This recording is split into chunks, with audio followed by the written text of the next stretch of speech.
Yoink. Can I please do my Sacro Tribe Elder triggers because I keep forgetting to do that? I am more than comfortable letting you do one. Okay, Cloud has now accumulated a takesy-backsy counter. Takesy-backsy counter means that if you takesy-backsy a move, you get the counter, and whoever has the most takesy-backsy counters on their board at the end of the match is declared the dunce of the game. Okay, so we're going to go back to your end step, which means that these lands are still tapped.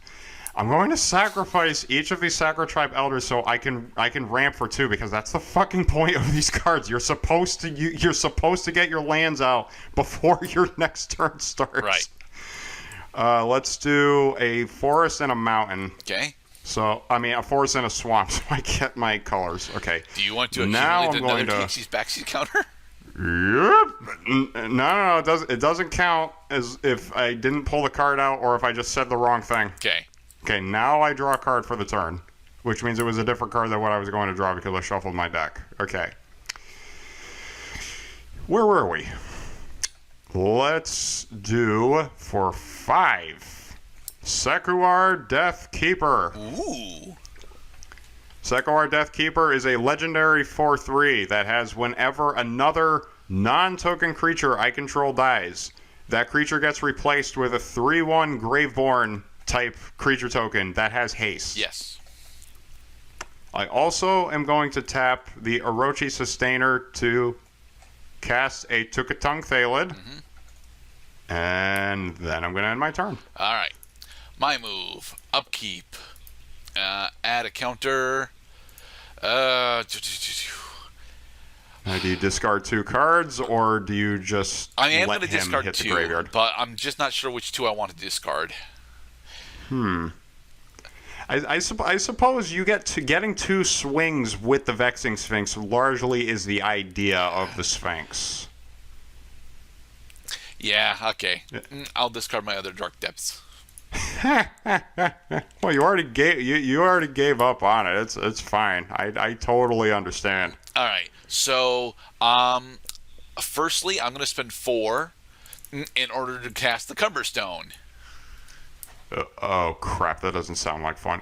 Really? Oh, it's just 1 less power. Oh, yeah, it is God. just 1 less power. It's not Curse of Weakness. Okay. All right. And then I'm going to swing at you for 4 in the air with my Vexing Sphinx.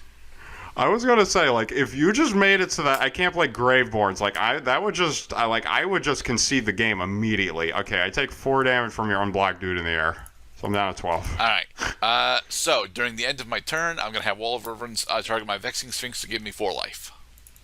Oh my God. Your turn. Okay. All right.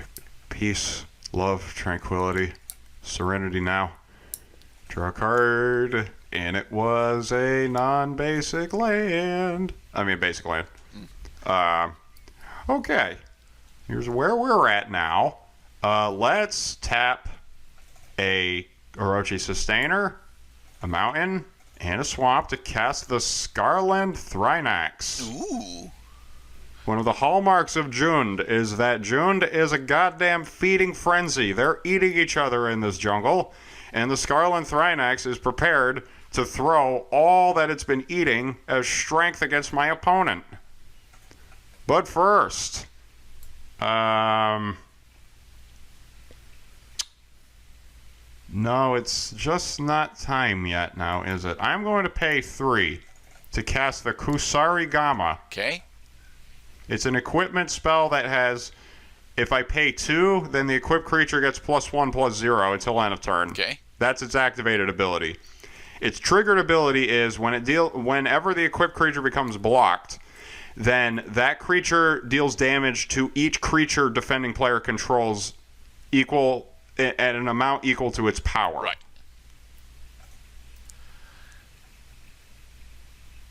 I'm sorry. The amount of damage that Kusari Gama deals to each creature. This is a rather confusing ability. I could see why it didn't really get that popular, seeing how it's also a little on the expensive side. So when you block the equipped creature, then the amount of damage, then during the damage step, Kusari Gama notes how much damage the equipped creature deals, because the equipped creature is dealing combat damage to a blocking creature. So Kusarigama copies that amount of damage and distributes it equally to each other creature defending player controls. Yes. And that's how you Kusarigama. And now that that's on the board, I was considering throwing some Graveborns at you. However, they're going to enter the battlefield as motherfucking 2/1s right now, which is rather pathetic if you ask me. So I'm just going to end my turn. Okay, then. All right. Okay, so now I'm starting to see here. Gains another counter, and I'm going to sacrifice it to draw 3 cards. Right, because you were not able to pay the cumulative upkeep cost. Okay, then. It's a fucking dope card. Like, holy crap. So that has to be one of the most powerful cards in your deck. I am going to put down a snow-covered plains. The question is, what do I want to do from here? I think the play is to set up for the inevitable swarm of. No, because you're just all going to die if I do that. All right. So instead, I'm going to spend 4. 1, 2, 3, 4 in order to cast the Honden of Cleansing Fire. Oh, this crap again. Okay. All right. I will end. Okay, then. All right. Let's see if my luck will change. We're on a card. Wall of Reverence gives me 1 life. Sorry. That's okay there. That's okay. Okay. I'll allow it. Now then. My main phase, I drew a card. I untap my permanents. All my oh right, the Scarlet Thranax also loses +1/+0, decreased power. Damn, dude. Way to keep a brother down. Okay. I do still technically have a path here. But now, because I know how your deck works, I'm going to be at a real disadvantage if I decide to go that route. Well, I know for one thing, I definitely am going to pay 3 so that I can equip the Kusarigama on a creature. Now, the question is just which creature do I equip it to? Because I have a couple good options here. Scarlet. Better be...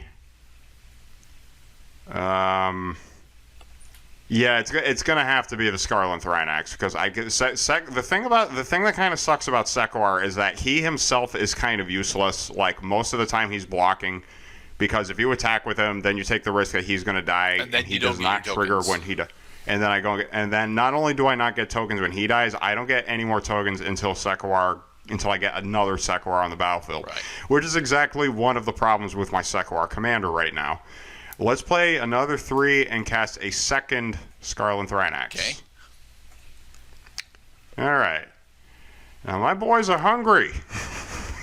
Yes, they are. And I'm going to have to feed my hungry boys. So I'm going to sacrifice the Orochi Sustainer, the Tukatung Thalid, and the other Scarlet Thranax I just cast. And then when each of these 3 creatures die, a couple of things happen. I get a 1/1 Saproling token, and I also get 3 1/1 Graveborns. Sorry, 3 1 Graveborns that are now 2/1 Graveborns. 2/1 Graveborns, thank you. Okay, so all these guys lose a power, and the Scarlet Thranax gets 3 +1/+1 counters. So now it is a 4/5 creature. All these cards go in the graveyard now. Okay. You are still showing a super annoying 1/6 right now. So I'm gonna make it so that you can't just block the Scarlet Thranax and then I deal no damage with it. However, I think you're more interested in taking out one of my Graveborn tokens. We're about to find out. I'm gonna swing at you for 10. Okay. I am going to block one of your Graveborn tokens. Okay. See, I thought you were going to do that. So, I think when you declare the Wall of Reverence as a blocker on one of my Graveborn tokens, can't I just sacrifice that blocked token? I'm going to sacrifice the blocked token to the Scarlet Thrynax. So the Scarlet Thrynax gets an additional +1/+1 counter right before the damage step. All right. So, let's see. That should be, because you didn't use any steroids for Gamma. That's 5. That should be 9, right? 9 damage. All right. I take 9. Fuck yeah. All right. That was a big swing. Finally, my deck is actually doing something. Okay, then. During my upkeep, I gain 2 life. Nice. Ooh. Do I? No, because you don't actually have the frost ability that I thought you had. Okay, so gonna put down another snow-covered island. Then I'm gonna pay 6. Oh, nice. In order to cast Yosei the Morning Star. Nice. All right. All right. I'm going to end, and a Wall of Reverence will give me 5 life as I will target Yosei. Talk about your all-time backfires with this matchup, huh? All right. Let's draw a card. And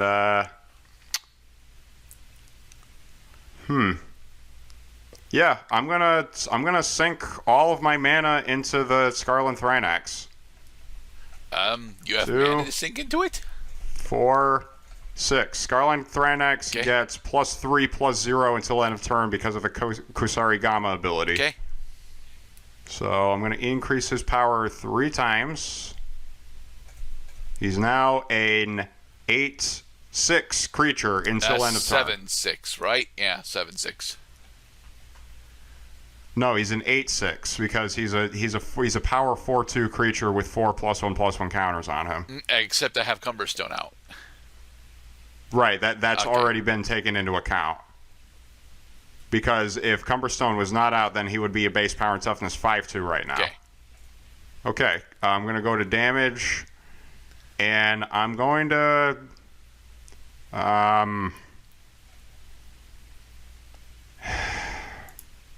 Jesus Christ. You're starting to notice it, aren't you, Mr. Cloud? Yeah, that this is hopeless. It's not hopeless. It's not hopeless. I'm swinging out. I'm gonna swing out. Okay. I can't hack it in this matchup, dude. Who am I kidding? All right, so Okay, so I'm now going to have if you Yosei uh-huh. block a Sakur, and I'm going to have Wall of Reverence block one of the Graveborns. Okay, so all right, because you're not blocking the then you take direct damage from the Thrynax, but whoop-de-doo. Okay, let's go to the damage step now. Okay, so I'm Sekar taking... dies. The Graveborn dies, and you take 10 damage from the unblocked creatures. Okay, bring me to 17.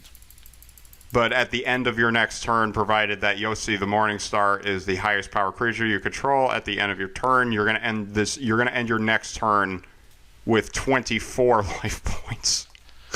Oh no, I think I'm gonna have more life than that actually. And just for the hell of it, I'm gonna sacrifice this. You don't have any creatures on the ground anyway. I'm gonna sacrifice him, and hell, you know what? I'm gonna sacrifice the other Graveborn token too. All right. Boom. So now he's got Scarlet 6/1 Thrynax. counters on him.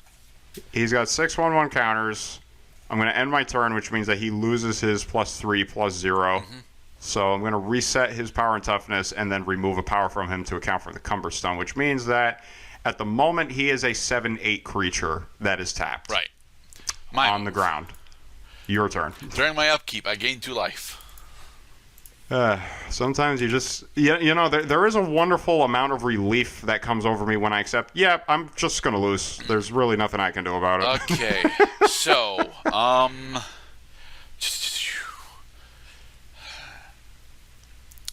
Do you have anything that can just bounce the Thrynax? I don't have anything that can bounce or banish it, but the amazing thing is I very explicitly do not need to. So, I'm gonna spend. Can you end the game this turn? I can't end the game this turn, no. But I can put enough of a life difference to where you become significantly depressed. So I'm gonna put down a Wall of Reverence. Oh, believe me, I am well past the point of feeling things like how I should feel about this I'm match. going to I have did Yosei, the best. the Morning Star, attack you directly. I did the best I could. Like, what am I supposed to do? All right. During the end phase, both my Wall of Reverence are going to target my Yosei, allowing me to gain 10 life. Mm-hmm. Pushing me A to total 29. of 10 life. I end. All right. Cool. And that's the turn.